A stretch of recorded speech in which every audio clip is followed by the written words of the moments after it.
Halo guys, kembali lagi di Crypto Week of Trading bagian ke-7. Di sini kita akan menjelaskan beberapa fasad ya atau pattern yang mana sering teman-teman lihat. Ya, ini adalah price action sederhana ya sebenarnya. Yang mana selalu muncul ketika teman-teman mempelajari week of strategy ini. Jadi apa aja pattern yang sering dan akan selalu teman-teman lihat ketika menerapkan week of strategy? Pertama adalah impulse movement.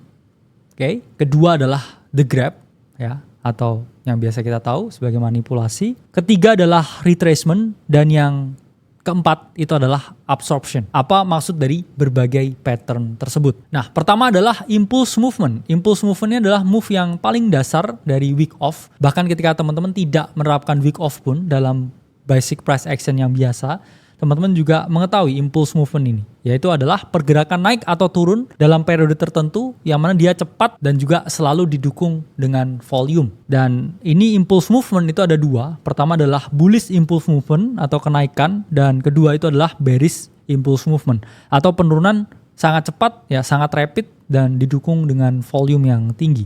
Pertama ini adalah contoh bullish impulse movement pada dot atau Polkadot, ini time frame H4. Kita bisa lihat very nice price action, a quick bounce di sini. Ini adalah contoh bullish impulse, yaitu adalah kenaikan yang signifikan, yang sangat cepat ya, yang sangat rapid dan juga masif. Bisa kita lihat di sini volume candle yang terus mengalami kenaikan. Dan kedua, ini adalah contoh bearish impulse movement pada Uniswap ya atau Uni di H4-nya. Ini adalah penurunan yang tajam, yang signifikan, yang rapid dalam periode waktu yang ya cukup singkat ya, penurunan ini yang bisa kita lihat di sini. Ini pasti diikuti dengan volume yang tinggi dan juga signifikan pula. Nah, move kedua adalah the grab, yaitu adalah stop hunt yang menjebak ya para breakdown trader ya. Ini adalah manipulasi yang dilakukan oleh para smart money. Nah, ini adalah ilustrasi dari the grab. Pertama ini ada bearish grab, yaitu adalah harga mengalami kenaikan pada area of value tertentu, kemudian dia mengalami penurunan ya, V-shaping ke bawah, return to origin, dan dia mengalami penurunan. Kedua ini adalah bullish grab, yaitu adalah harga yang breakdown ya dari level tertentu dan kemudian dia melakukan V-shaping, return to origin, dan harga mengalami yang namanya kenaikan. Pertama ini adalah contoh bearish grab pada RNDR atau render. Ini adalah chart H4. Kita mengetahui harga mengalami kenaikan, impulse move, bullish ya, kemudian di sini trap ya, buyer, dan kemudian harga return to origin dan mengalami V-shaping atau penurunan. Ini adalah contoh bearish grab pada RNDR. Dan kemudian ini adalah bullish grab ya dari live pair atau LPT. Di mana di sini kita lihat ini adalah area support, area of value di mana harga harusnya bouncing di sini. Harga drop ya dari sini. Nah, kemudian di sini dia V-shaping.